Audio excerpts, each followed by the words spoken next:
Mother from Mindoro at makakasama natin siya ngayong New Year. Hello Pack members! Welcome back to Husky Pack TV. Today's video is another pinakahintay na video na naman natin kasi nga po ito na ulit finally ang pag-uwi ni Mother. Siyempre, sinubaybayan nyo naman kung paano nga po nag-spend ng holidays or ng Christmas si Mother sa Mindoro. Pero siyempre, dito siya magsuspend ng New Year sa atin, sa ating Husky Pack TV. Kaya naman ngayon, talagang kahit napakatindi ng biyahe ay agad-agad rin silang Actually, medyo matagal rin nga sila naghintay ulit sa May Pier kasi sa totoo lang, napakahirap talaga kapag uuwi ka ng Batangas from Calapan. Mas smooth din talaga kasi ang biyahe kapag magagaling ka sa Batangas tapos papunta sa Calapan kesa nga po yung pabalik. Pero siguro mga 3 to 5 hours lang rin naman na nagstay si na Mother doon sa mismong pier bago pa nga sila makasakay mismo ng matagal man, ibang-iba naman kesa doon sa huli nilang paghintay na talagang inabot ng magdamagan at kinabukasan pa talaga sila nakasakay. Mukhang medyo sanay na rin nga si Mother na magbiyahe ng ganitong medyo may kahabaan ang pila at medyo nasa stranded pa talaga dito sa pier. Dahil both papunta naman at pabalik, ganun nga ang nangyayari. Pero matatapos na naman nga yan dahil ngayon ay finally pauwi na nga siya sa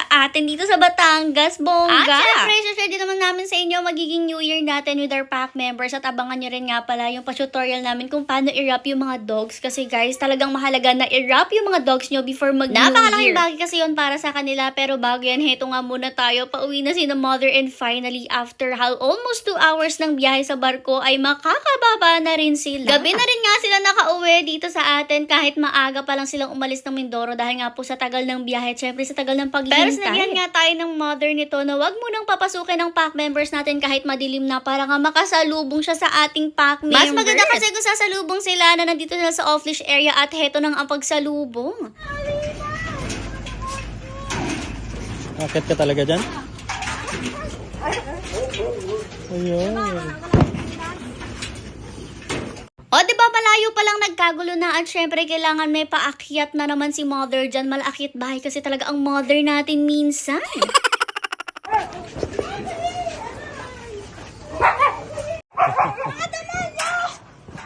Circulus oh. Yung legal circulus oh.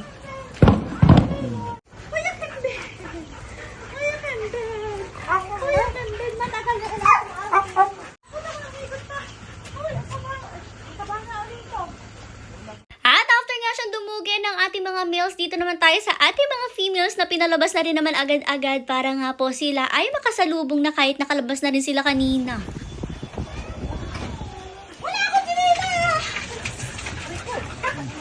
Nagit ka ngayon.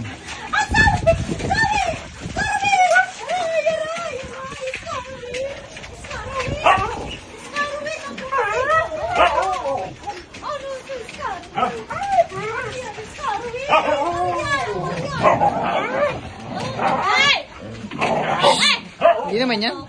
Maria! Garga, Maria! Maria, garga dito sa mami, garga. Garga sa mami, garga, Maria! Garga, Maria! Maria! Nagtatampo nga. Maria, garga! Nagtatampo.